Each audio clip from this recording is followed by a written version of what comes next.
नमस्कार साथियों। मेरा नाम प्रखर भारती है। मैं इंडियन स्कूल ऑफ डेमोक्रेसी के साथ काम करता हूं और बहुत बहुत शुक्रिया आज फिर संडे को 11 बजे हमारे साथ आने के लिए।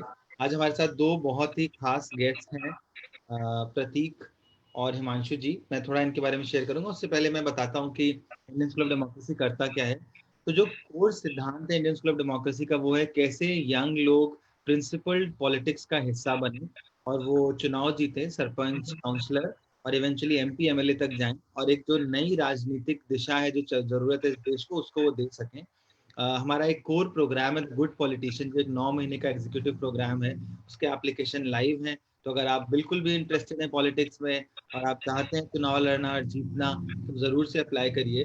आज की जो चर्चा है वो हम अपने सरपंच और सरपंच जी, जो फॉर्मर सरपंच हिमांशु थे, उनके साथ में करेंगे। प्रतीक अ, खास आज उपस्थिति है उनकी। प्रतीक हमारे सबसे खास चीज तो है कि हमारे डेमोक्रेसी एक्सप्रेस के एलुमनाई हैं, तो हमें काफी प्राउड फीलिंग है जो वो करते हैं और वो आज आ सके हमारे साथ में इस चर्चा के लिए। उनका जो पैशन है वो बहुत ही स्ट्रांग शिक्षा की तरफ है और वो एक संस्था चलाते हैं स्टैंड पॉइंट, जिसका मकसद है कि जो यंग बच्चे होते हैं, जब स्कूल में होते हैं, अर्ली कॉलेज में होते हैं और जिनके अंदर एक पॉलिटिकल ओपिनियन फॉर्म हो रहा होता है, बट एक्सप्रेस करने की वो जगह नहीं होती है, तो कैसे उन यंग लोगों को समझ में आए कि तालमेल क्या है, राजनीति का नीति से क्या तालमेल है, उसको वो समझ सकें और वो अपने ओपिनियन बना सकें, बोल सकें, वो प्लेटफॉर्म मिले जहाँ वो बोल सकें। इससे पहले उन्होंने स्वराज के साथ काम किया था और भी संस्थाओं में काम किया है और अभी स्टैंड पॉइंट चला रहे हैं। तो thank you so much Prateek for joining today. और मैं आपको इनवाइट करूंगा कि आप हिमांशु जी का इंट्रोडक्शन करें और साथ में इस चर्चा को आगे लेके जाएं। मैं ऑफलाइन हो जाएंगे, जो भी सवाल आएंगे वो मैं पूछता रहूंगा। और प्लीज ऑडियंस जो भी सुन रही है वो जरूर से अपने सवाल लिखे। Thank you so much. मैं अभी फेसबुक में कमेंट्स में हिमांशु जी पे एक दो आर्टिकल्स जो लिखे गए हैं, उनकी जो टेड टॉक है वो भी शेयर कर दूंगा कि आपको क्विकली अगर और पढ़ना है तो आप बाद में पढ़ सकते हैं, आपसे सवाल पूछ सकते हैं। Thank you so much. I think introduction होते ही प्रतीक का शायद इंटरनेट ड्रॉप हुआ है, तो हम 1 मिनट, आधा मिनट वेट कर लेते हैं और उसके बाद I am sure Prateek join कर रहे होंगे।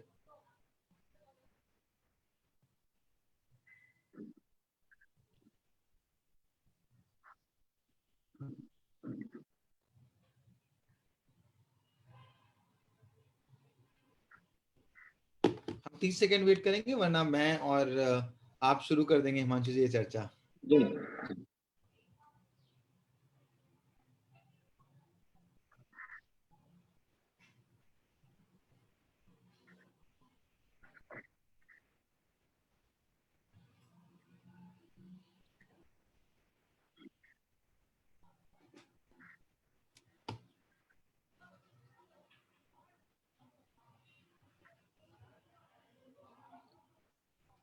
जो लोग सुन रहे हैं हमको लाइव, हम माफी चाहते हैं, प्रतीक का शायद इंटरनेट ड्रॉप हुआ है, तो हम बस उनका वेट कर रहे हैं कि वो वापस आ जाएं और हम इसको शुरू कर सकें।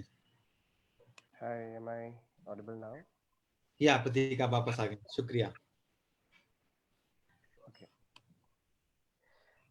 Are we good to start? Yes. Himanshu जी नमस्कार। आपसे भेंट हुई आज बहुत बहुत अच्छा लग रहा है। पिछली रात जब मैं आपके बारे में और पढ़ रहा था, ये कॉन्वर्सेशन जो चर्चा हम आज करने वाले हैं उसके लिए, तो इतना पढ़ के अच्छा लगा। और आज दर्शकों को बताना चाहते हैं कि अ, हिमांशु जी जो हैं वो केवल 22 साल की उम्र में बने थे सरपंच, पूंछरी गांव में गुजरात में। और मैं अभी केवल 26 साल का, और मैं सोच रहा था कि 22 साल में मैं क्या कर रहा था। और जब इनकी कहानी पढ़ी कि ये सरपंच बनने के बाद जिस तरीके से पूंछरी में जो इन्होंने काम किया, जैसे कि क्राइम रेट को एक मतलब कम क्या, मतलब एकदम जीरो कर दिया, और 100% इलेक्ट्रिसिटी गांव में लाई, और वो भी रेन्यूएबल वेस्ट के जरिए। और कैसे ये उस इलेक्ट्रिसिटी को बेच के एक रेवेन्यू मॉडल भी तैयार कर रहे हैं गांव में। और उन सबसे अच्छी बात जो बायो में देख के हिमांशु जी के बारे में पता चला कि वो जब इस गांव को अपने विजन, अपने एजेंडा से जोड़ने की कोशिश कर रहे थे, उन्होंने कहा कि हम कोई सीएसआर के पैसे या एनजीओ की फंडिंग से नहीं करेंगे, हम सरकार की जो ऑलरेडी स्कीमें हैं, उसी को हम चला के अपने गाँव को और अच्छा बनाएँगे और उसे बढ़ाएँगे। तो ये छोटा-सा जो एक ब्रीफ है हिमांशु जी के बारे में, ये कहने के बाद शायद पहला सवाल जो मेरे मन में आता है हिमांशु जी से पूछने के लिए, वो ये है कि आप सरपंच जब इतनी कम उम्र में बने, तो मैं जानना चाहता हूँ कि अ, आपको चुनाव लड़ने के पैसे कहाँ से आए? या फिर आपको सपोर्ट किन लोगों ने किया? क्योंकि चुनाव लड़ना जहाँ तक हम सोचते हैं वो आसान बात तो है नहीं। तो ये जो जर्नी थी आपकी कि कैसे आप इस उम्र में एक सरपंच बने, ये आप ज़रा विस्तार से बताइए कि आपको कैसे ये मौका मिला और कैसे आपने ये किया? प्रतीक जी थैंक यू। और सारे दोस्तों के साथ मुझे जुड़ने का आज मौका मिला। और जो डेमोक्रेसी संवाद है उसमें मैं मानता हूँ कि मेरे आने से, मेरी कुछ बातें बताने से बहुत सारे यूथ को एक नया विजन भी मिलेगा। और पॉलिटिकली लीडरशिप क्या होती है, और पॉलिटिकली लीडरशिप हमें सोचते हैं कि एमपी और एमएलए बन जाना वही एक लीडरशिप का रोल है, तो वैसा नहीं है। बहुत सारी जगह है जहाँ पे आप लीडरशिप लेके गांव के लिए, शहर के लिए, देश के लिए, समाज के लिए बहुत अच्छी चीजें कर सकते हो। मैंने प्लेटफॉर्म चुना गांव के सरपंच का। और मुझे लगता था कि मुझे भी एमपी बनना है, मुझे भी एमएलए बनना है, मुझे भी सिक्योरिटी गार्ड चाहिए, मुझे भी अच्छी अच्छी गाड़ियां चाहिए, आगे पीछे पावर भी चाहिए। लेकिन उसके पहले जहाँ जो पोजीशन है उसको हम कैसे बेटर बनाए। मैं जब इस गांव को छोड़ के मेरे अपने पेरेंट्स के साथ मैं नजदीक एक छोटे से टाउन में इस गांव को 10 साल पहले छोड़ के मैं चला गया था। और मैं जब दीपावली में एक बार जब गांव में आता हूँ, तो मुझे लगता है कि मुझे कुछ चीजें करनी है। मैं सोशल, हम इस एज से है कि हमें लगता है कि हम सोशल कुछ कंट्रीब्यूट करें, हम कुछ छोटी मोटी समाज सेवा कर ले और हमें एक सेटिस्फाइड मिले कि हम कुछ कर लें। लेकिन जब मैं गाँव आता हूँ और गाँव में देखता हूँ, तो मुझे लगता है कि मैं क्यों ना शुरुआत अपने गाँव से ही करूँ। और जब मैंने सोच रखी कि गाँव में कुछ बदलना है, तो बहुत बड़े सीनियर लोग भी थे। उनका ये मानना था कि गाँव में काम करना बच्चों का खेल नहीं है भई, गाँव में संसद से ज़्यादा सरपंच का चुनाव खतरनाक होता है। तो मैंने बताया मुझे चुनाव कहाँ लड़ना है, मैं तो एक वॉलंटरी काम कर रहा हूँ। और साल में जो दीपावली का टाइम मिलता है, हफ्ते 10 दिन, तो उसमें कुछ कर लेते हैं छोटा-मोटा। लेकिन लगा कि यार ये वॉलंटरी काम करने से भी जो चीज़ें हमें रिजल्ट ओरिएंटेड मिलेगी, उससे ज़्यादा है कि मुझे सिस्टम में आना है। और मैं सिस्टम में आके कुछ लार्ज स्केल के ऊपर मैं गाँव के लोगों के लिए कुछ कर पाऊँ। लेकिन जैसे बताया प्रतीक जी, उतना आसान भी नहीं है। और स्पेशली गाँव के पॉलिटिक्स में घुसना और उसमें चुनाव लड़ के जीतना, वो तो बहुत मुश्किल है। बाहर से वो चीज़ें अच्छी लगती थी। जब मैं चुनाव पार्टिसिपेंट हुआ तो वो चीज़ें मुझे याद आई कि वाक़ई में ये चीज़ उतनी आसान नहीं है। क्योंकि मेरे सामने 3 लोग खड़े थे, वो तीनों सीनियर्स थे, क्योंकि वो उन्होंने 2-2 बार पंचायत के चुनाव लड़े हुए थे। हर घर में उनकी एक आईबी का बंदा भी हर घर में रहता है। उतना डर्टी पॉलिटिक्स भी उस लेवल पे आ जाता है। और हम इस एज से है कि इसको नहीं देख पाते और हमें लगता है कि इन चीज़ों में हमें नहीं उतरना चाहिए। लेकिन लोग थके हुए थे। लोगों के पास ऑप्शन भी चाहिए था कि कोई कोई मिल जाए ऐसा जो गाँव के अच्छे के लिए। और मैं जिस गाँव में चुनाव लड़ा उस समय इस गाँव का क्राइम रेट हाई है। इस गाँव में उतने प्रॉब्लम्स है। गवर्नमेंट जितने ऑफिसर्स हैं गवर्नमेंट के, उनको सजा के लिए पोस्टिंग अगर कहीं दी जाती है तो मेरे गाँव में दी जाती है। अगर पुलिस थाने में सजा किसी को काटने के लिए भेजता है तो मेरे गाँव में दे देते हैं। अगर किसी टीचर को सजा के लिए भेजना है तो सजा वाली पोस्ट मेरे गाँव में थी। तो आप समझ सकते हो कि किस हाल में वो गाँव जजूमता होगा। और उसमें मैं चुनाव लड़ा। मैं हारने का तय था मेरा कि मैं नहीं जीतूंगा, वो मुझे क्लियर था कि मुझे हारना ही है। लेकिन हारते-हारते मैं जीत गया था और बहुत कम वोट से। और स्पेशली आप कोई उस समय प्लानिंग भी नहीं थी। आपने उस समय आपने सोचा कि जब आपने डिसीजन लिया कि नहीं अब तो हम चुनाव लड़ेंगे, तो उस समय आपने जो ये नेतृत्व का सोचा, आपने ये सोचा कि आपको पैसे कहाँ से आएँगे या फिर आपको सपोर्ट कौन देगा या फिर आप चुनाव के लिए जो कैंपेनिंग करनी होगी अपने गाँव में, वो आप कैसे करेंगे? तो इस तरह के कुछ सवाल आपके मन में आए थे? देखिए 2006 में न तो सोशल मीडिया कैंपेनिंग था, न तो कोई ऐसे बहुत बड़ा प्लानिंग स्ट्रेटजी हो चलती थी जो अब पिछले 8-10 साल से पॉलिटिक्स में चलती है, तो वो चाहे स्टेट से लेके गांव तक, तो उतना एक्टिवली उस समय कुछ प्री प्लान नहीं था। लेकिन हाँ, चुनाव अगर कोई भी टाइम आप चुनाव लड़ते हैं तो कुछ आपका एक रोड मैप होना चाहिए जहाँ पे आप टारगेटेड वॉट या टारगेटेड लीडरशिप डेवलप करने के लिए क्या कर पाते हैं। मैंने सिर्फ उस समय तो एक हैंडबिल जैसा छपता था, तो मैंने एक हैंडबिल बनाया था। वो हैंडबिल आज भी मेरे पास है 2006 का, कि मैंने क्या-क्या एजेंडा डाले हुए हैं, कि मैं क्या किन-किन चीज़ों के ऊपर मैं काम करना चाहता हूँ। वो लोग पूछते थे कि अपने गाँव में हो सकता है? ऐसा मुझे सवाल करते थे। कि ऐसे ऐसे होगा? आप बताते हो कि रियल में होगा? जब मैंने बोला कि मैं पूरे गाँव में मिनरल पानी सप्लाई करूँगा, तो वो बोलते थे कि ऐसा कहाँ से पॉसिबल है यार? क्यों आप गलत चीज़ें प्रलोभन दे रहे हो? मैंने बोला हमारा ये रोड मैप है, हम इन चीज़ों के ऊपर काम करना चाहते हैं। और यूथ और विमेन दोनों टारगेटेड थे मेरे, कि वहाँ पे मैक्सिमम ये लोग जुड़े। और ऐसा नहीं है कि सीनियर सिटीजन को हम अवॉइड कर रहे हैं, लेकिन लोगों को एक ट्रस्ट बिल्ड कराना चाहता था कि मैं ट्रांसपेरेंसी से काम करूँगा। सेकंड थिंग, मुझे चुनाव लड़ने के लिए मेरे खुद के पैसे चाहिए, मैं खुद छोटे-मोटे बिज़नेस के साथ जुड़ा हूँ, मैं एग्रीकल्चर के साथ जुड़ा हूँ। तो लोगों को ये ट्रस्ट होना चाहिए कि मैं इस सिस्टम में आ रहा हूँ तो पैसे कमाने के लिए, या मैं कुछ अपने कोई और एजेंडा को लेके नहीं आ रहा हूँ। मेरा एजेंडा सिर्फ विलेज डेवलपमेंट है। और मैंने उनको बोला था कि 5 साल अगर दीजिए, 5 साल के बाद अगर नहीं होता तो मैं इस सिस्टम से अपने आप हट जाऊँगा। तो ऐसे लोगों का ट्रस्ट बिल्ड करना शुरू हुआ। शुरुआत में बहुत मुश्किल था क्योंकि मेरी फैमिली भी मेरे अगेंस्ट थी। मेरी फैमिली भी ये चाहती थी कि मैं शहर से आके हाँ, गाँव के इस फंडे में ना पड़ूँ। इवन दो मेरे जितने पेरेंट्स थे, सब ने डिसाइड किया था कि इस चीज में तुम नहीं घुसना चाहिए, क्योंकि उतना डर्टी है, कल अपने फैमिली के ऊपर भी कुछ आक्षेप प्रत्याक्षेप हो सकते हैं, तो सब चीजें थी। लेकिन लगता था कि मुझे एक बार करना है, मैं अगर हार जाऊंगा फिर भी कुछ चीजें लोगों के सामने नया विजन दे के जाऊंगा, और इस सब से मैं उस समय पार्टिसिपेंट हुआ। तो तो आपका ये कहना है कि उस समय उतने पैसों की या उतनी स्ट्रैटेजी की ज़रूरत नहीं थी, तो आपने क्या स्ट्रैटेजी अपनाई?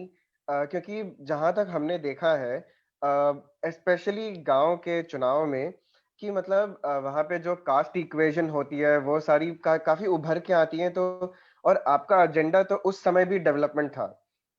जब लोग कहते हैं कि 2014 से डेवलपमेंट शुरू हुआ, लेकिन आप उस समय भी आपने डेवलपमेंट ही प्रॉमिस किया था, आपने डेवलपमेंट डिलीवर भी किया लोगों को। तो ये जो कास्ट का जो मामला है, उसमें आपका डेवलपमेंट एजेंडा आपने फिट कैसे किया? देखिए, और लोगों को विश्वास कैसे हुआ कि हाँ, ये हो सकता है? मेरी मेरे गांव में 6000 पॉपुलेशन और उसमें 4500 वोटर्स में सबसे कम वोट मेरी कास्ट के। मैं जिस ज्ञाति से बिलोंग कर रहा हूँ उसके सिर्फ 350 मत है।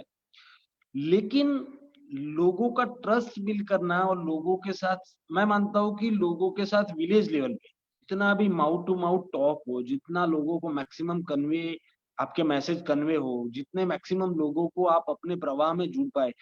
विलेज लेवल पे स्पेशली बहुत सारे लोग होते हैं जो खुल के ऐसे चुनाव में आपके साथ सपोर्ट में नहीं आते। उनको लगता है कि हम क्यों गाँव में दूसरे व्यक्ति के साथ हम पंगा ले लें, कौन जीतेगा वो हमें आइडिया नहीं है, तो हम क्यों इसको खुल के सपोर्ट करें। लेकिन मैक्सिमम लोगों के साथ जब मैंने शुरुआत में चुनाव के पहले 1 या 2 महीने तक मैंने उनसे बात की, नए जितने वोटर्स जुड़े थे मेरी एज के, मैंने उनको टारगेटेड किया कि वो उनकी फैमिली को मेरे साथ लेके आए।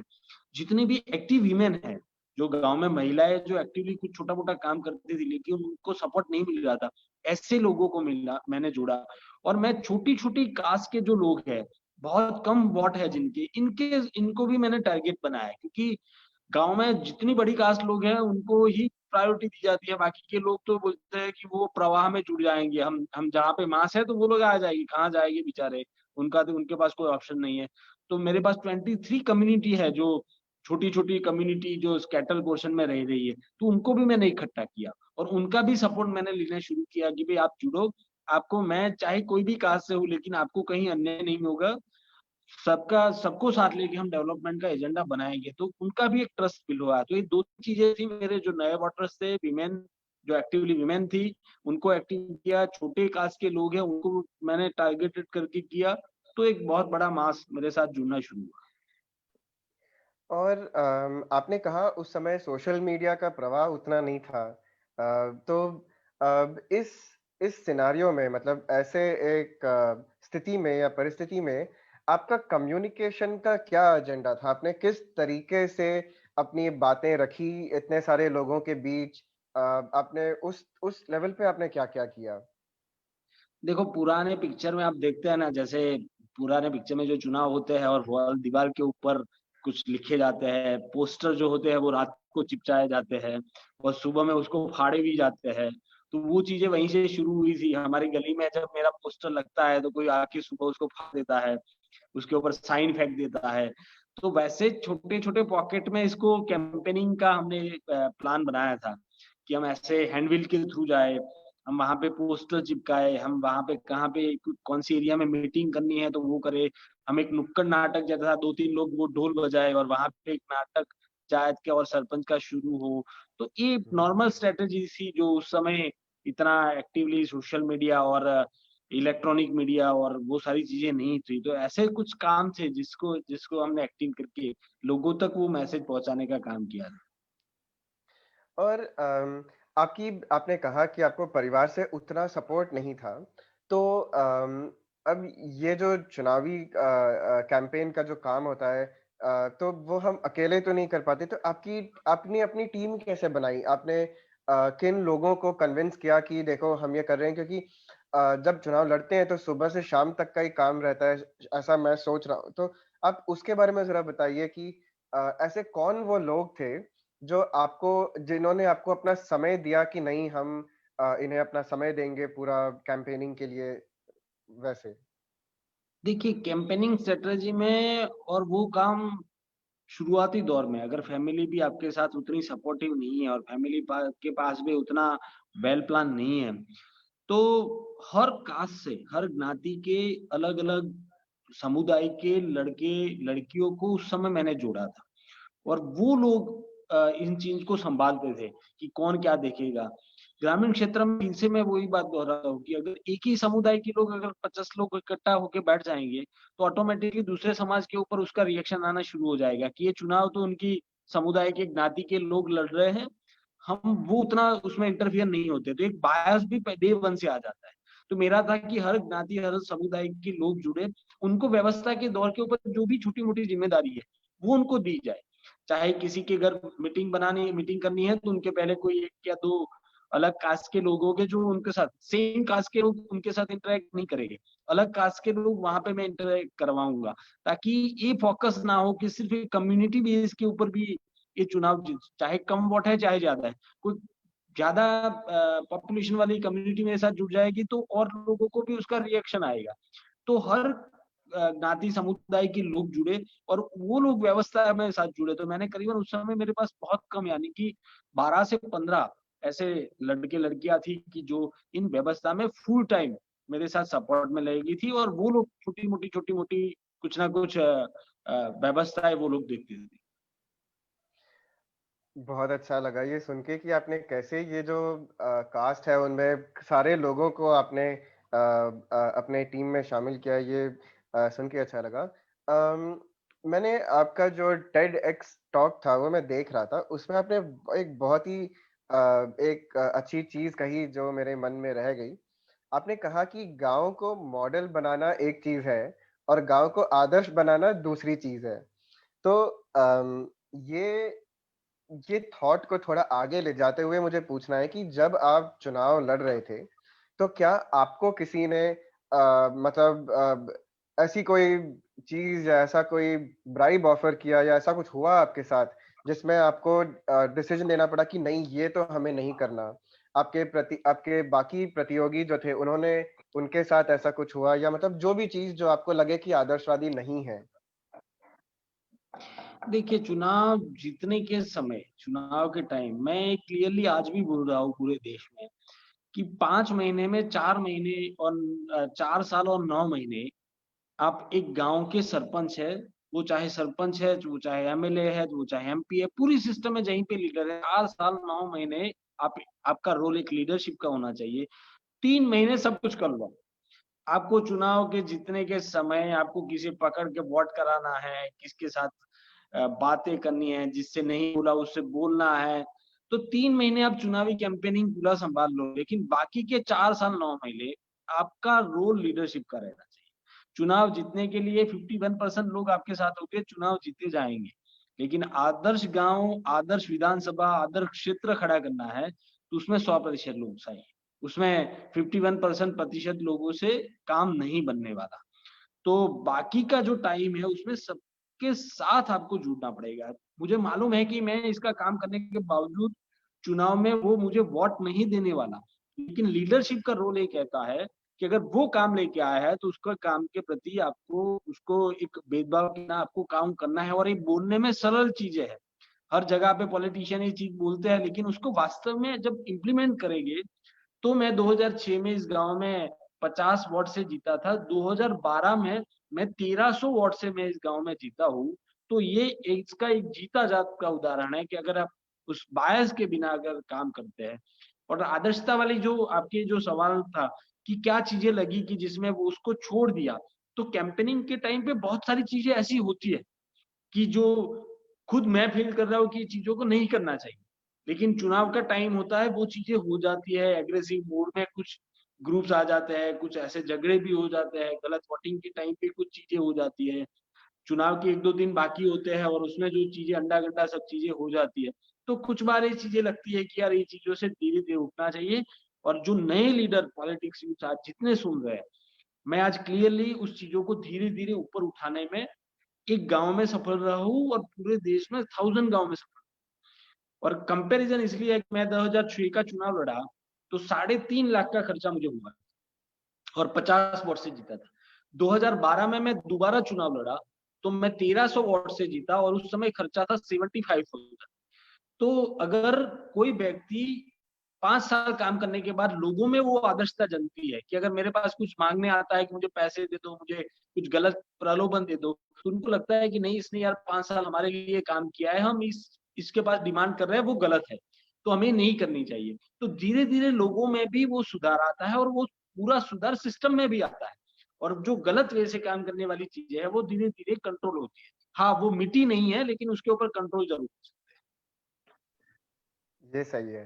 तो मेरा एक और एक सवाल जो मेरे मन में है वो ये है कि हम जब क्योंकि मैं गांव से जुड़ा नहीं हूँ तो मुझे जमीनी स्तर का आइडिया नहीं है, लेकिन जब हम चर्चा करते हैं दोस्तों में तो अक्सर ये बातें उभर के आती है कि मतलब जैसे जो एमपी होते हैं कॉन्स्टिट्युएंसी के, तो एमपी होते हैं या फिर एमएलए होते हैं, ऐसे लोग होते हैं, उनका गांव पे काफी ज्यादा इन्फ्लुएंस रहता है कि नहीं ये गांव तो हमारी पार्टी के लोगों को जीतना है या ऐसी कुछ चीजें।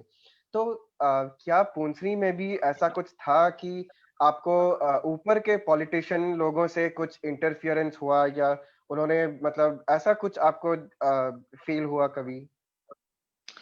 देखो सिस्टम में मैं हमेशा बोलता हूँ कि पॉलिटिशियन में सारे बुरे भी नहीं है और सारे अच्छे भी नहीं।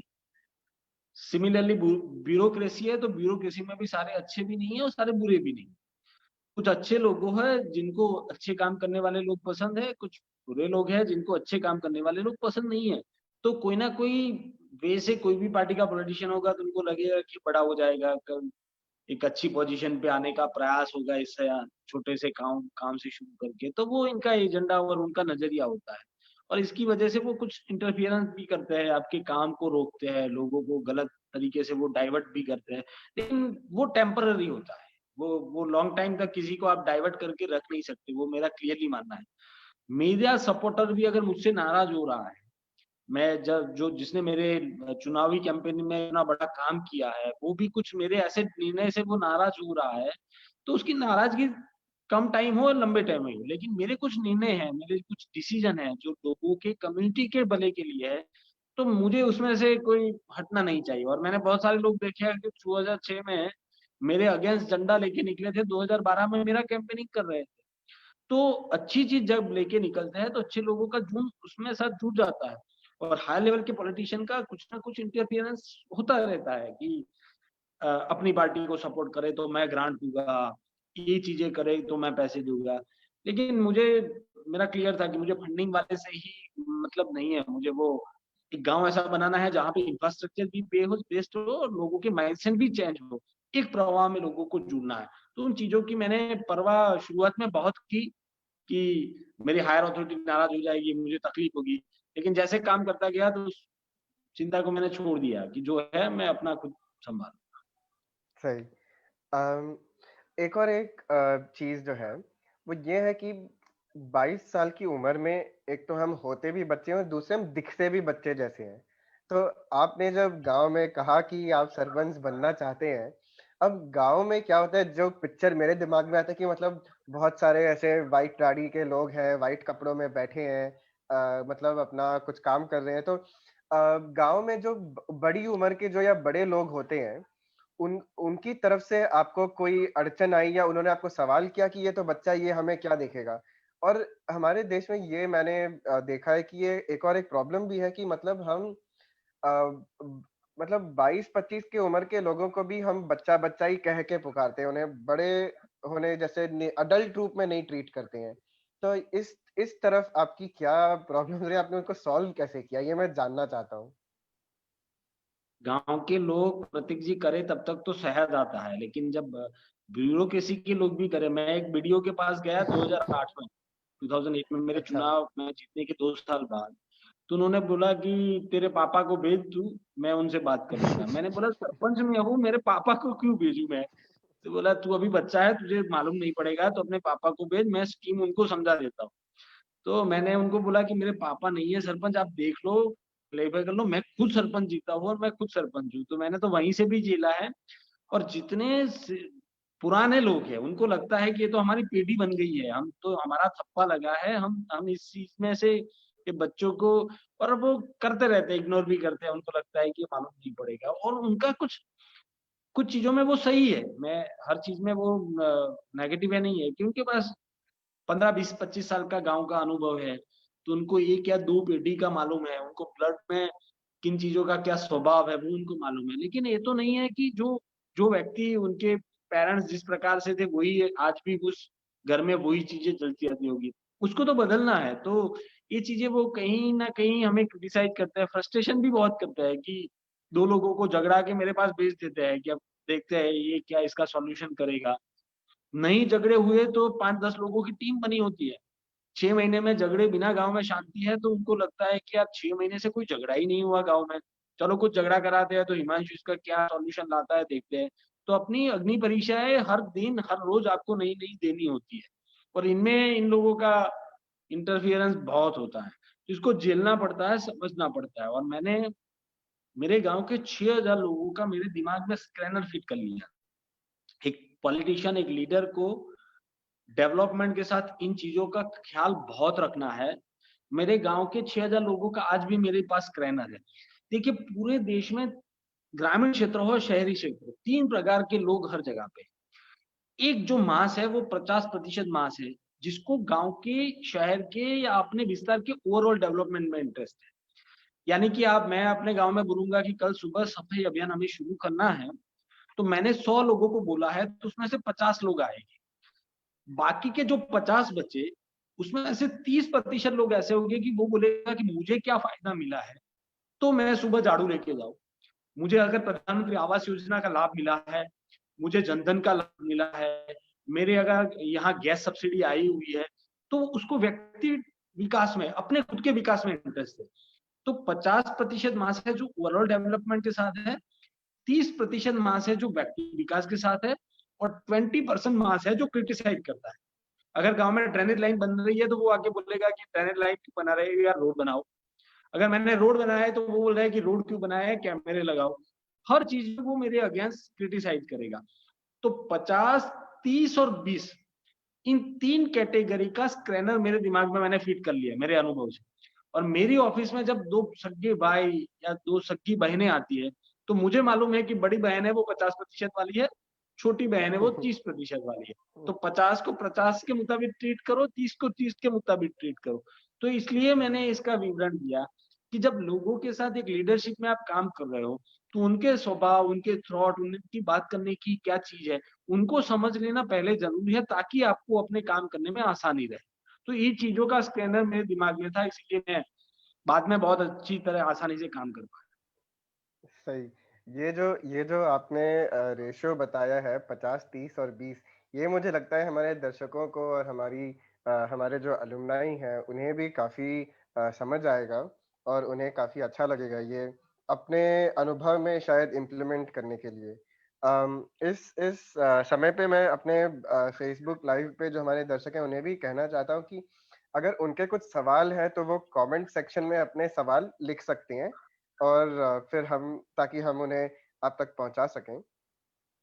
और इस ही चीज़ को आगे बढ़ाते हुए आपने अपने टेडएक्स टॉक में ये भी कहा था और लिखा है, एक आर्टिकल मैं पढ़ा था कि आपने और 100 लीडर्स को भी ट्रेन किया है आगे के पंचायत इलेक्शंस के लिए। तो ये जो थॉट है कि मतलब हमें एक सेकंड लाइन ऑफ लीडरशिप, एक मतलब एक दूसरी लाइन बनानी है लीडरशिप की जो हमारे विजन को आगे बढ़ा सके। तो ये आपने कब शुरू किया, कैसे शुरू किया और इसका और ये किस हद तक आपके नज़रिए से किस हद तक आपको इसमें सफलता मिली इन लीडर्स को ट्रेन करने में? देखिए, मैं 2006 से 16 मैं 10 साल गांव में प्रधान रहा और 2015 में इस गांव में महिला आरक्षण सीट घोषित हुई।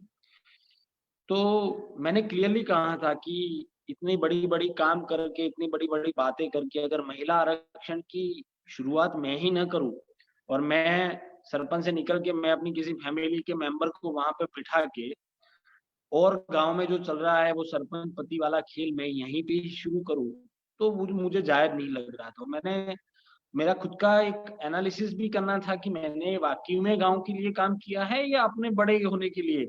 तो मुझे इस कुर्सी से इस जो पोज़ीशन है उससे कितना प्यार है, वो चीज़ें की एनालिसिस भी मुझे करनी थी। तो मैंने क्लियरली बोला कि इस गाँव में जो महिला आएगी वो खुद चुनाव लड़ेगी, वो खुद ऑपरेट करेगी और उसके ऊपर मेरी ब्लड रिलेशन का कोई भी महिला इस इस गाँव में वो पार्टिसिपेंट नहीं होगी। विलेज कोऑर्डिनेट कमिटी मैंने एक डेवलप की ताकि नए लोग आए, उसको पैरेलली मैं गाइड भी करूँ और 2013 से जब से सेंट्रल में 2014 से जब ये सेंट्रल में मॉडल विलेज डिक्लेयर हुआ, देश का पहला आदर्श विलेज डिक्लेयर हुआ, तो बहुत सारे लोग अक्रॉस इंडिया से मुझे यहाँ पे मिलने के लिए आज भी आते हैं। तो उनमें से जिनका थॉट था कि मुझे गाँव में काम करना है, तो मैंने ऐसे 100 लोगों को तो ज़बरदस्ती चुनाव लड़ा है कि सरपंच का चुनाव लड़ा। उनका था कि मुझे तो गाँव में कोई जानता नहीं है, मैं तो गाँव में गया नहीं हूँ, मैं चुनाव लड़ूँगा तो हार जाऊँगा। कुछ लोग हारे भी हैं, लेकिन ये पॉलिटिकली एजेंडा नहीं था।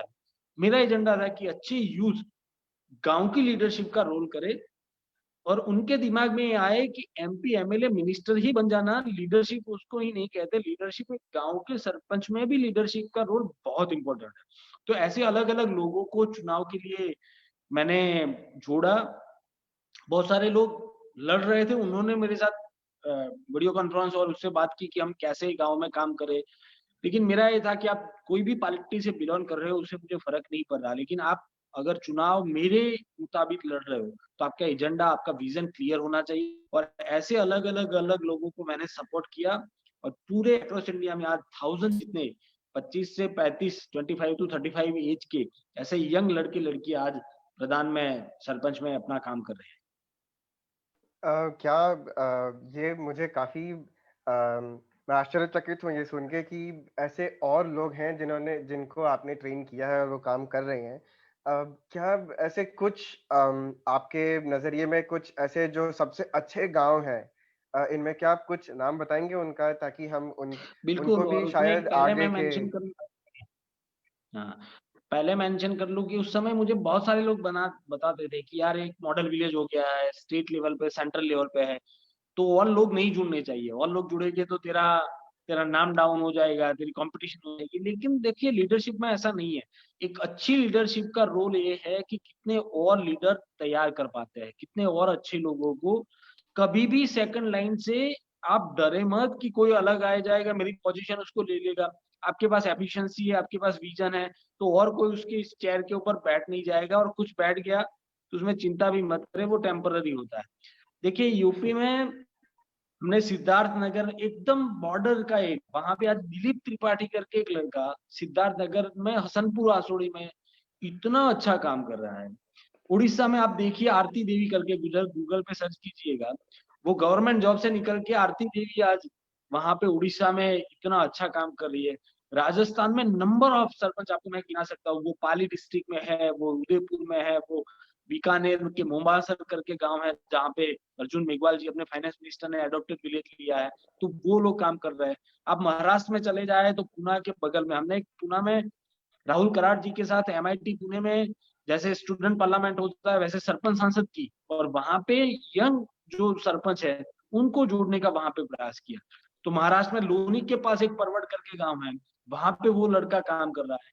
सिमिलरली यूपी में बलिया में एक लड़की है, वो वहां पे बहुत अच्छा काम कर रही है। तो ऐसे हमारे व्हाट्सएप ग्रुप बने हैं अलग अलग स्टेट में। कर्नाटक में है तो वहां पे धारवाड़ हुगली में अगल बगल के गांव के बहुत सारे यंग सरपंच जुड़े हैं। इवन तो गुजरात में भी नंबर ऑफ 100 यंग सरपंच है जो आज मेरी टीम के साथ जुड़ के, जो गिर सोमनाथ में आप चले जाए तो वहां पे भी मिलेंगे, ट्राइबल डिस्ट्रिक्ट में चले जाए तो वहां पे भी पावी जेतपुर में मंटू करके सरपंच काम कर रहा है। तो अलग अलग जगह पे ऐसे यंग लड़के लड़कियां आज सिस्टम में काम कर रहे हैं। ये तो ये मुझे पता नहीं था और ये बहुत अच्छा है। ये सारे जो नाम आपने बताए ये मैं डेफिनेटली गूगल करने वाला हूँ और किसी ना किसी तरह उनके बारे में लिख के और हमारे हमसे जो लोग जुड़े हैं उनको भी बताएंगे कि ये काम हो रहा है। लेकिन मुझे एक बात जो आपसे जाननी और समझनी है कि आपने जो बात कही थी कि आप सीएसआर मनी या एनजीओ मनी नहीं यूज करेंगे और आप सिर्फ और केवल जो सरकार से मतलब केंद्रीय सरकार से या स्टेट गवर्नमेंट से आपको ऑलरेडी जो पैसे मिल रहे हैं गांव को, आप उन्हीं पैसों से आप अपने गांव में काम करेंगे। तो ये सबसे पहले थॉट लेवल पे बहुत अच्छी चीज है, लेकिन ये कार्य करने के लेवल पे काफी मुश्किल काम प्रतीत होता है। तो मैं जानना चाहता हूँ कि ये थॉट आपके मन में आया क्यों और फिर उस आपने आपको क्या-क्या तकलीफें हुई और फिर आपने उसको इम्प्लीमेंट कैसे किया? देखिए प्रतीक जी, उसमें मैं करेक्शन करवा दूं कि मैंने उस समय ये नहीं कहा था कि मैं नहीं लूंगा सीएसआर एनजीओ के पैसे। अच्छा, लेकिन जब मैंने शुरुआत में काम किया उस समय पे सीएसआर तो था ही नहीं। 2006 में तो इतना कंपलसरी सीएसआर वाला कुछ कंपनीज थी वो सीएसआर करती थी, कुछ एनजीओ काम करते थे। लेकिन जब मैंने 2006 से काम करना शुरू किया, 2010 में जब ये स्टेट का मॉडल विलेज बना, तो बहुत सारे लोग मुझे ढूंढते हुए आए। तो मैंने उनको बोला सही, कि मेरे पास गवर्नमेंट स्कीम का नॉलेज है, मेरे पास पर्याप्त मात्रा में पैसे लाने की प्रावधान और मेरे पास में उसका रोड मैप भी है। तो सही, आप वहां पे काम करें जहां पे ये फंडिंग और उसकी जरूरत है और जिसके पास ये आइडिया नहीं है। देन 2014 में यहाँ पे एक एसबीआई बैंक शुरू हुई और एसबीआई ने बोला कि हम सीएसआर करेंगे। तो मैंने बोला कि सीएसआर की आवश्यकता इसलिए नहीं है, मुझे बैंकिंग फैसिलिटी चाहिए, मुझे बेटर बैंकिंग फैसिलिटी चाहिए। सीएसआर कहीं और जगह पे कर लो, पैसे मेरे पास पर्याप्त मात्रा में। रेवेन्यू मॉडल मेरा खुद का रहा है, मेरे पास 2006 में 1 लाख का लॉस था, मेरे पास 2012 में 1 करोड़ की खुद की डिपॉजिट थी। तो मेरे पास रेवेन्यू मॉडल भी मेरा खुद का रहा है कि जहां जहां से मैं अपनी फंडिंग क्रिएट कर पाऊँ। तो जहां पे जरूरत है वहां पे लोग जाए और गांव में वो लोग काम करे, तो एनजीओ फाउंडेशन या सीएसआर का भी अच्छा लगेगा और लोगों की जरूरत है जहां पे लीडरशिप का रोल इतना एक्टिवली नहीं है। मेरे पास वो विजन है, तो मैं क्यों इस चीज में जोड़ू। और दूसरा मेरा थॉट ये भी था कि गवर्नमेंट स्कीम को जब आप अप्लाई करते हैं तो उसकी सस्टेनेबिलिटी ऑटोमेटिकली बढ़ जाती है। सीएसआर और कुछ एनजीओ के पैसे नहीं करना चाहिए ऐसा नहीं है, लेकिन जब मेरे लेवल का गांव है जहाँ पे मैंने सीएसआर 20 लाख रुपए कुछ काम के लिए दिए गए, तो पंचायत की रिस्पॉन्सिबिलिटी भी नहीं रहती है। उनको लगता है कि कोई कंपनी आके करके गई है तो वो कंपनी उसको चलाएगी और कंपनी उसको मेंटेन करेगी और कंपनी देखेगी। जब वो गवर्नमेंट स्कीम को, गवर्नमेंट योजनाओं को इम्प्लीमेंट करते हैं तो ऑटोमेटिकली लोगों में भी वो जागरूकता रहती है और पंचायत का रोल भी उतना एक्टिवली रहता है। तो वो सस्टेनेबल मोड में, मैं ये मानता हूँ कि उससे ज्यादा जल्दी वो सस्टेनेबल मोड में आ जाता है। तो ये दो एंगल थे जिसकी वजह से ये चीज नहीं हो पाई। सही, सही। अम, एक और एक जो मन में ख्याल है वो ये है कि आप अभी भी काफी यंग हैं, आप अभी भी अपना काम कर रहे हैं, लेकिन अभी आप तो आपने आपका जो सफर था 2016 तक, उसके बाद आपने क्या किया और आपका एक्सपीरियंस कैसा रहा है उसके बाद? देखिए 2016 के बाद मैंने मुझे लगता था कि गांव में जो भी नए लोग आए सेकंड लीडरशिप के, मैं वहीं पे उन लोगों को कुछ ना कुछ अपना सपोर्ट कंटिन्यूटली करूँ। और गांव में ये नहीं है कि इतना हो गया तो चलो गांव में सब कुछ हो गया है, और भी नए नए प्रॉब्लम्स आएंगे, और भी नए नए प्रॉब्लम्स के ऊपर काम करना पड़ेगा। लेकिन मैं एक गांव से अभी पूरे देश के इतने सारे लेवल पे पहुंचा हूँ, तो मेरा अनुभव लोगों के साथ मैक्सिमम शेयर हो, ताकि और गांव को बेनिफिट मिले। तो मैंने यहाँ पे अपना एक कार्यालय भी शुरू किया, जहाँ मैं वीक में 1 या 2 दिन अपने कन्वीनियंट के मुताबिक यहाँ गाँव में बैठता हूँ। और विलेज के सराउंडिंग 20 विलेज को मैंने क्लस्टर बनाया, जिसका वाइब्रेशन और 20 गांव में आना शुरू हुआ था। तो वहां पे अच्छे अच्छे लीडर आना शुरू हुए। जब मैं यहाँ ऑफिस में होता हूँ तो 20 गांव के सरपंच यहाँ पे आते हैं, उनके कुछ प्रॉब्लम्स होते हैं, उनको गाइड करता हूँ। और देन बाकी जो है वो अक्रॉस इंडिया में ट्रैवल करके मैं बहुत सारी CSR कंपनियों की एडवाइजरी कमेटी में हूँ, मैं पॉलिटिकली यूथ विंग के साथ जुड़ा हूँ, मैं मॉडल विलेज और सांसद आदर्श गांव योजना में जो MPO ने गांव एडॉप्ट लिए हैं उनके ऊपर काम करता हूँ। तो बाकी के टाइम मेरा अक्रॉस इंडिया में ट्रैवल रहता है, और जहाँ जितने दिन यहाँ पे होता हूँ तो एक क्लस्टर विलेज को डेवलपमेंट करने के लिए भी मेरा फोकस यहीं पे है। मैंने यहाँ पे एक ट्रेनिंग प्रोग्राम भी शुरू किया है अपने खुद का, ट्रेनिंग सेंटर भी है, ताकि आउटडोर से कोई लोग आते हैं तो उनको ट्रेन करने के लिए भी मैं यहाँ पे अभी प्रोग्राम चला रहा हूँ। सही। और ये जो आपके जो ट्रेनिंग सेंटर्स आपने शुरू किए हैं, ये सिर्फ आपके गांव में हैं, या आपके विचार हैं कि ये आप बाकी गांवों में भी आप स्टार्ट करें या ऐसा कुछ? और ये, और आपका इसमें से क्या आपका रेवेन्यू जनरेशन भी होता है, या क्या ये सिर्फ एक नॉट फॉर प्रॉफिट की तरह चल रहा है? देखिए, सरपंच CEO बनना चाहिए हमें। मुझे गांव चलाना ही है, मुझे कंपनी चलानी है। तो मैं एक कंपनी की तरह ही सब चीज को थोड़ा ट्रीट करता हूँ। मेरा ट्रेनिंग सेक्टर में रेवेन्यू जनरेट तो फिलहाल नहीं हो रही, लेकिन मैंने बाय प्रोडक्ट में बहुत सारी चीजें जोड़ी है कि एज लाइक कोई बाहर से आता है तो उसको कुकिंग फैसिलिटी चाहिए, तो गांव के सेल्फ हेल्प ग्रुप है जिनको खाना वो प्रोवाइड करते हैं। तो कुछ 8-10 जो सेल्फ हेल्प ग्रुप है उनकी रेवेन्यू आज भी उसमें आती है। बाहर से कोई गांव में आता है तो कोई चीजें परचेज करता है तो उनमें उनका बेनिफिट जुड़ा है।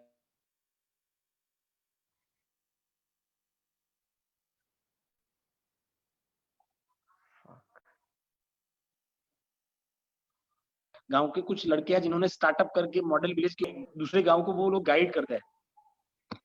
यस, आ रही हाँ, है मेरी मुझे आवाज आपकी, ना? हाँ, आपकी आवाज आ रही है।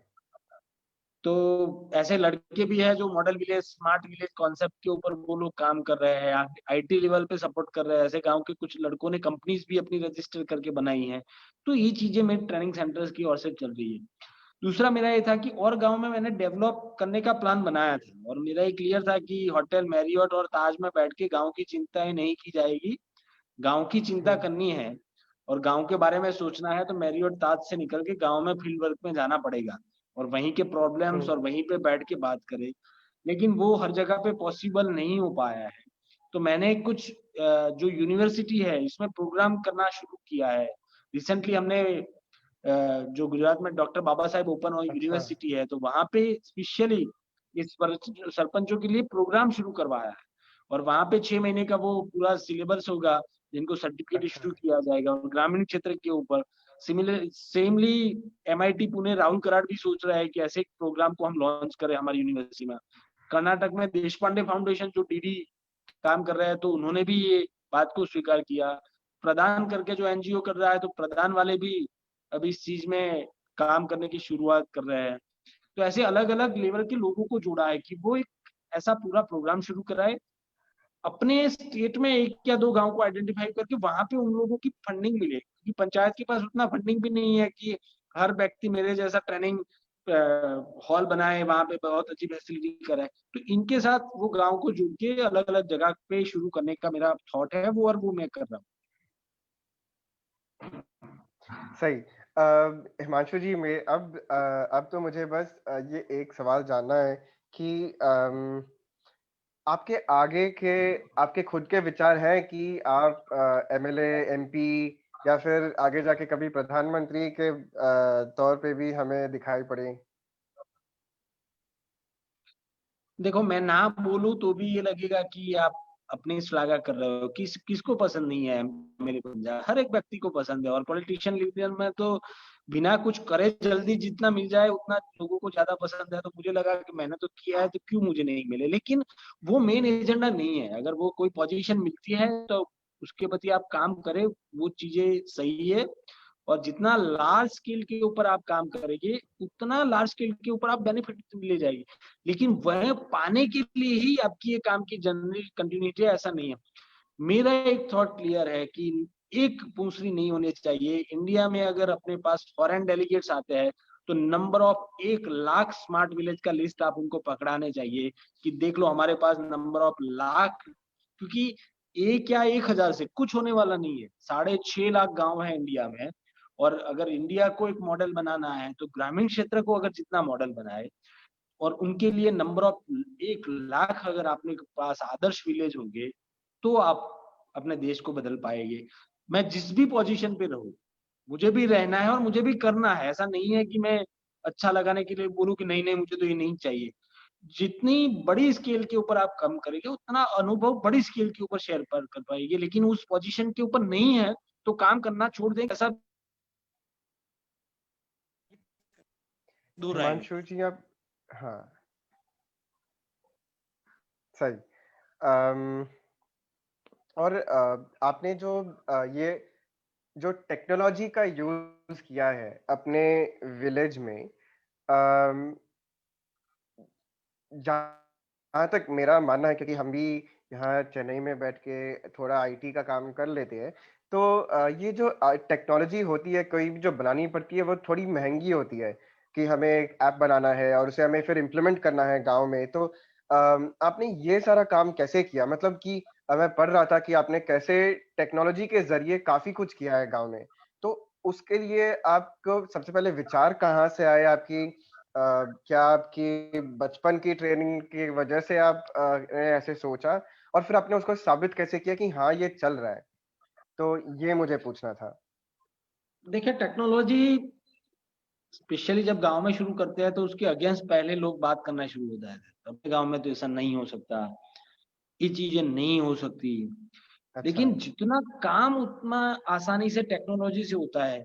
और मुझे कोई बहुत बड़ी टेक्नोलॉजी नहीं चाहिए, लोकली गांव के लेवल पे जो काम मेरा आसान, मैंने पीए सिस्टम शुरू किया है लाइक रेलवे और एयरपोर्ट पे जो अनाउंसमेंट होती है, ये बहुत छोटा कॉन्सेप्ट है लेकिन गांव के लिए इतना महत्वपूर्ण है। और मैंने इतनी चीजों को उसमें जोड़ा कि लोगों की जागरूकता बढ़ी। लोग हर एक स्कीम के साथ, मेरे गांव में योजनाओं का ग्रोथ रेट आज भी 98% से ज्यादा है। 98% से ज्यादा लोग Aadhaar card, ration card, bank account, बीमा फसल योजना, हर स्कीम के साथ जुड़े। टेक्नोलॉजी थी तो मैं मैसेज उनके थ्रू कन्वे कर पाया। लेकिन फंडिंग जहां तक शुरुआत में मैंने जो काम किया, देखो मेरा पहला विचार है कि कोई भी गांव में बेसिक एसेस नीड को पहले जानना और बेसिक चीजों के ऊपर काम करना है। अगर मैं गांव में पानी नहीं दे पा रहा और मैं वहां पे वाईफाई की बात करूंगा तो लोग इस चीज का स्वीकार नहीं करेंगे, क्योंकि लोगों की डिमांड है कि पानी सही। 3 दिन में एक बार आ रहा है और आप वाईफाई लेके आ रहे हो। तो सही। लोगों की जरूरत है, वो उसको मैंने समझा और धीरे धीरे उसमें टेक्नोलॉजी में ऐड करके गया तो लोग जुड़ते भी गए। सही। फंडिंग में मेरा रोड मैप जैसे मैंने बताया कि मैं कोई भी चीज फ्री नहीं दूंगा, हर एक चीज की सही। टोकन फीस चुकानी है तो जाके उनको फैसिलिटी मिलेगी। तो रेवेन्यू भी उसके सही। साथ मैंने जोड़ा। मैंने कोई भी प्रॉफिट सही। को टेम्पररी लॉस में नहीं चला रहा है, मुझे उसकी सस्टेनेबिलिटी 20 साल दूर तक की सोच के मुझे उस टेक्नोलॉजी और उस प्रोग्राम को मुझे लॉन्च करना है। तो ये सारी चीजें अगर देख के आप रखते हैं तो मैं मानता हूँ कि कोई बहुत बड़े प्रॉब्लम नहीं आएगी। सही। ये अगला जो सवाल है वो मेरा आखिरी सवाल है। अम, और इसमें मैं चाहता हूँ कि आप अगर विस्तार में ज़रा बताएंगे कि क्योंकि हमारी जो संस्था है जो इंडियन स्कूल ऑफ डेमोक्रेसी है, वो उसका काम ही यही है कि हम आदर्शवादी लोगों को हम कैसे पॉलिटिशियन बनाएं आगे जाके, क्योंकि देश उसी से बन सकता है। अम, क्या ऐसे, मतलब अम, आपके क्या सजेशन है या फिर आप क्या कहना चाहेंगे कि ऐसे लोगों को, अगर आपको कुछ चीजें बतानी हो कि अगर आप पॉलिटिशियन बन रहे हैं या सोच रहे हैं तो ये आपको बातें ध्यान में रखनी पड़ेंगी, ऐसी अगर कुछ चीजें अगर आप बताएंगे तो अच्छा लगेगा हमारे दर्शकों को। देखिए, पॉलिटिशियन सिस्टम में जो यूथ और कोई भी आना चाहता है, तो हम बहुत अच्छा सोचते हैं। हम आज इस प्रवाह में हैं कि बहुत सारा नॉलेज हमारे पास है। एक आदर्श लीडरशिप कैसी होनी चाहिए उनके बारे में भी जितना मैं समझता हूँ उतना ही आप सब कुछ समझते हैं। लेकिन एक बात बिल्कुल ख्याल रखिएगा कि सिस्टम से बाहर रह के जो बातें करनी और सिस्टम में आने के बाद उस चीजों के ऊपर काम करना, वो दोनों में जमीन आसमान का फर्क है। लेकिन नहीं कर पाएंगे ऐसा भी नहीं है। आपकी हॉनेस्टी है, आप अगर आदर्शवादी बात विचार से काम करना चाहते हैं तो बिल्कुल करेंगे। लेकिन कुछ चीजों में लगेगा कि चलो टेम्पररी कॉम्प्रोमाइज कर लेते हैं, तो वो आपकी इमेज को बहुत ही डैमेज करेगा। आने के बाद बहुत सारी ऐसी चीजें आएगी कि जिससे आप सिस्टम में आए पहले नहीं सोचते थे, ऐसी चीजें आपके पास आना शुरू होगी। तो वो आने से भी उस एजेंडा के ऊपर, उस प्रिंसिपल के ऊपर बने रहना बहुत जरूरी है। मैंने अगर मेरी ये सारी ब्रांड का कॉमर्शियल किया होता मैंने, तो मैं मानता हूँ कि मैं बहुत अच्छे पैसे भी कमा पाता हूँ और मैं बहुत अच्छा नाम भी कमा पाता हूँ। एक एक प्राइवेट कंपनी ने उतना कहा था कि इस गांव के साथ हमारी ब्रांडिंग जोड़ दो, हम इतनी अमाउंट इस गांव के लिए या व्यक्तिगत आपके फंडिंग के लिए दे रहे हैं। तो मैंने बताया था कि ये मॉडल कोई कंपनी का नहीं है, ये मॉडल गांव का और सरकार का मॉडल है। और इस सरकार का मॉडल सरकार का ही मॉडल है, इसके ऊपर नाम नहीं जुड़ेगा। तो ये मैं अच्छा किया इसीलिए नहीं बता रहा हूँ। लेकिन कुछ चीजें ऐसी आती है, कोई मूड ऐसे आते हैं जहाँ पे हमें लगता है कि चलो टेम्पररी कुछ चीजों में कॉम्प्रोमाइज कर ले, तो उस प्रिंसिपल से नहीं हटना चाहिए। उस प्रिंसिपल को कंटिन्यूटली लेके जाएंगे, तब जाके ही देश और बाकी के लोगों के लिए आप एक अच्छा उदाहरण बन पाएंगे। कोई पोजीशन मिले ना मिले, कोई कोई कोई जिम्मेदारी या कुछ अच्छी जगह ना मिले, फिर भी उस चीजों के ऊपर अड़े रह के उसमें काम करना चाहिए। आप बहुत समझदार है, आज के यूथ हमारी एज में बहुत सारी चीजों को समझता है। लेकिन जो विचार थे कि सिस्टम में आने के बाद जो प्रलोभन, जो चीजें हमारे, मुझे 20 करोड़ का फंडिंग मिला है। अगर 20 करोड़ में 10% सरपंच के, बहुत सारे अक्रॉस इंडिया के गांव में कंपलसरी है, अगर 10% की माया जाल में अगर फंस गए तो किसी को मालूम भी नहीं पड़ेगा, क्योंकि घर पे आके रात को वो पैसे दे जाएगा। लेकिन एक इमेज जो बिल्ड होनी चाहिए, जो काम में वो दिखना चाहिए, वो नहीं दिखेगा। लोगों को मालूम पड़ेगा भी नहीं पड़ेगा भी कि ये करप्शन कर रहा है, नहीं पड़ता है, लेकिन जो एक इमेज बिल्ड होके आनी चाहिए वो नहीं आएगी। तो उससे दूर रहना बहुत जरूरी है। और युवान होना, पावर मिलना, पोजीशन मिल जाना, ये तीनों चीजें अगर एक साथ हो जाती है और पैसे मिल जाना, ये 4 P जो साथ में मिल जाते हैं, तो अपना पारा हर व्यक्ति खो देता है और उसमें मस्त हो जाता है। तो उससे कभी हटना नहीं चाहिए, मेरा मानना है। सही। हिमांशु जी, क्या आप हमारे दर्शकों को अपने किसी इनिशिएटिव या अपने किसी काम के बारे में बताना चाहेंगे कि वो आपसे जुड़ सकें किसी तरह? देखिए, रूरल डेवलपमेंट में स्पेशली स्मार्ट सिटी या सिटी के अगेंस्ट मैं बिल्कुल नहीं हूँ। स्मार्ट सिटी बननी ही चाहिए और सिटी भी डेवलप होनी चाहिए। लेकिन अगर स्मार्ट सिटी प्रोग्राम या सिटी डेवलपमेंट में कोई लीडरशिप या कोई युवा या कोई भी व्यक्ति ने, कोई ब्यूरोक्रेसी हो, कोई पॉलिटिशियन हो, किसी ने अगर स्मार्ट सिटी एजेंडा पे लीड लेके काम नहीं किया, मान लो कि चेन्नई में मेट्रो कोई एरिया में नहीं आने वाली है तो 2021 में नहीं है, तो 2023 तक तो ऑटो मोड में आ ही जाएगी, अगर कोई लीडरशिप लेगा कि नहीं लेगा। लेकिन ग्रामीण क्षेत्र में अगर कोई अपने जैसा युवा लीडरशिप लेके काम नहीं करेगा, तो वो गांव 2021 में जैसा है 2031 में भी वो गांव वैसा का ही वैसा रहेगा, उसमें कोई बदलाव नहीं आएगा। तो लीडरशिप का रोल विलेज लेवल डेवलपमेंट में बहुत जरूरी है। जहां पे कोई व्यक्ति लीड लेके करता है तो वो गांव बदलता है। अदरवाइज गांव आज भी है, 10 साल के बाद देखेंगे तो उसमें कोई ज्यादा फर्क होने वाला नहीं है। तो बहुत सारे ऐसे विलेज डेवलपमेंट के प्रोग्राम चलते हैं जहाँ पे लीडरशिप डेवलपमेंट के प्रोग्राम चलते हैं। कोई अपने गांव में काम करना चाहता है तो जहाँ पे भी मेरी जरूरत है मुझे कांटेक्ट करिएगा, मैं आपके साथ जुड़ूंगा और मेरे लायक भी कुछ भी होगा तो मैं आपके साथ शेयर करूंगा। डेफिनेटली। हिमांशु जी, आपसे बात करके बहुत बहुत बहुत अच्छा लगा और काफी एक इंफॉर्मेटिव कॉन्वर्जेशन था, क्योंकि कुछ चीजें जो हम अज्यूम कर लेते हैं गांव या फिर पॉलिटिक्स के बारे में कि नहीं ये तो ऐसा ही होगा, वो काफी सारे अजम्पशंस मेरे मन से तो दूर हो गए हैं। तो उसके लिए आपका बहुत बहुत धन्यवाद। और हमारे साथ जुड़ने के लिए, हमारे साथ बात करने के लिए, समय निकालने के लिए। Thank you. हम आशा करते हैं कि हमारा संपर्क बना रहे और हम फिर से आगे जाके थोड़ा काम भी करें साथ में। बिल्कुल, बिल्कुल। Thank you Prateek. Thank you.